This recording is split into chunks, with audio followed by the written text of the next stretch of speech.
Thanks, Harry. Joining us now is Republican Congressman Peter King. He is the ranking member of the Homeland Security Committee. Good morning, Congressman King.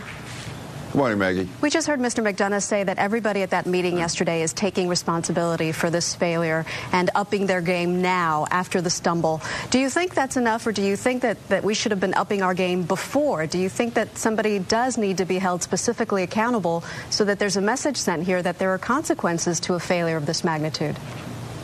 Yes, this was more than a stumble. This was really a glaring error. And, you know, I understand mistakes can be made, but this was such a glaring one. For instance, when you have the Nigerian banker walk into the American embassy and, in effect, turn his own son in and have no action taken on that, and as recently as this past Sunday, having the president's chief advisor, John Brennan, say that was not a smoking gun. So I don't think they've learned the lessons from this. And as far as accountability, and Mr. McDonough I have a great respect for, but he's saying it won't be the usual Washington blame game.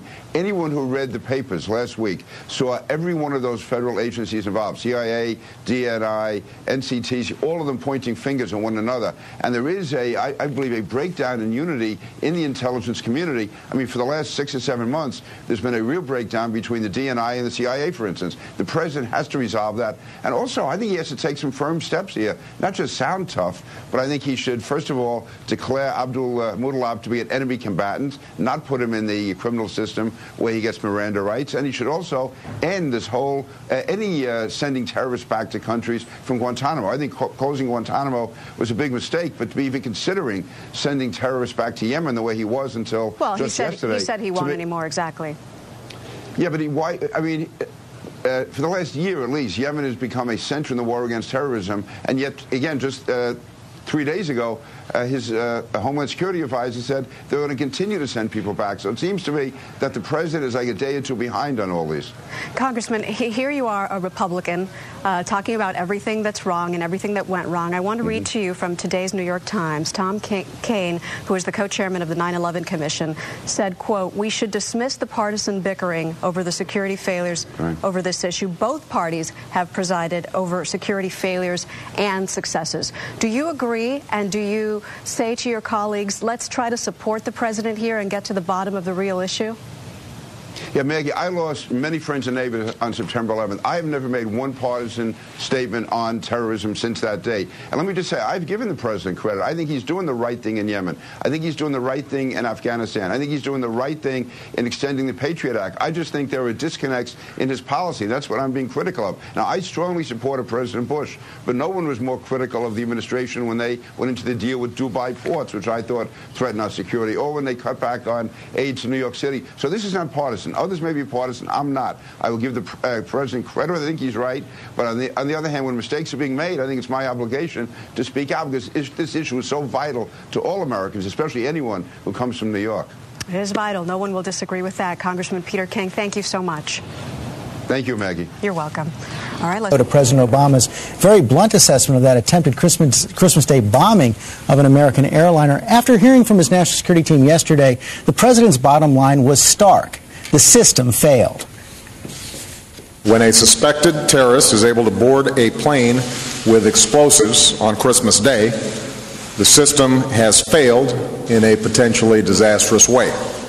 The bottom line is this: the U.S. government had sufficient information to have uncovered this plot and potentially disrupt the Christmas Day attack. But our intelligence community failed to connect those dots, which would have placed the suspect on the no-fly list. That's not acceptable, and I will not tolerate it.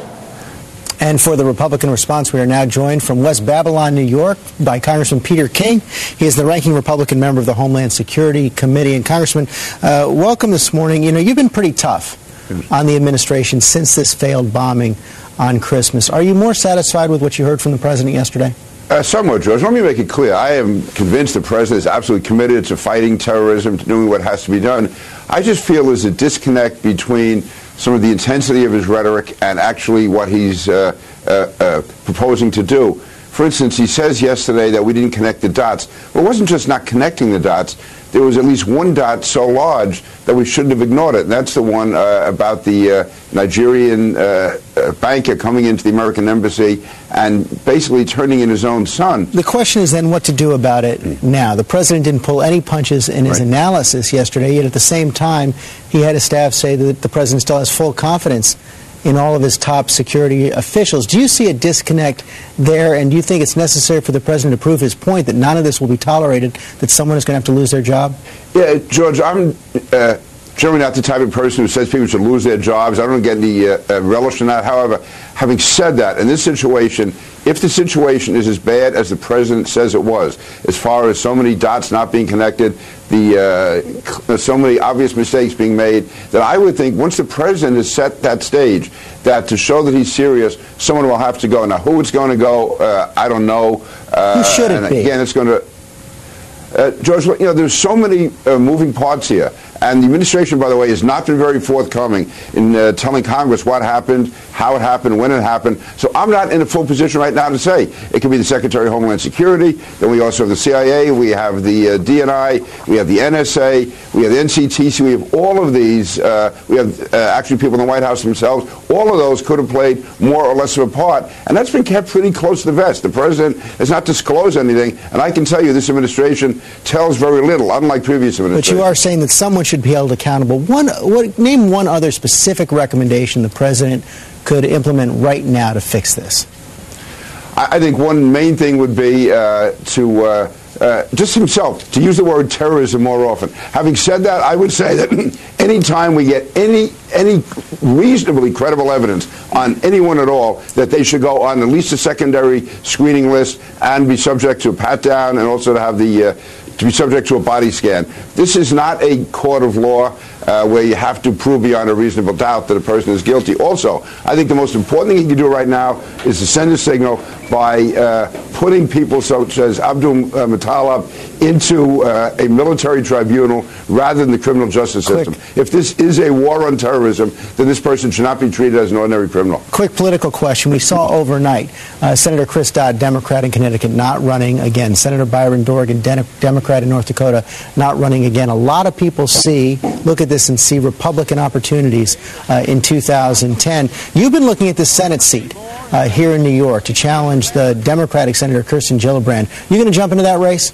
George, I'll be deciding in the next week or so. Right now, I'm leaning against it, to be honest with you. I'm in a position in the House of Representatives, being on the Homeland Security Committee, which means so much to New York City, to Long Island. And I think we're going to take the House back this year, which would hopefully make me the chairman of the committee, and I'd be in a position to get more done. So right now, that's where I'm leaning. But, George, you'll be among the first to know. Okay, Congressman King, thanks very much for your time this morning. Thank you, George.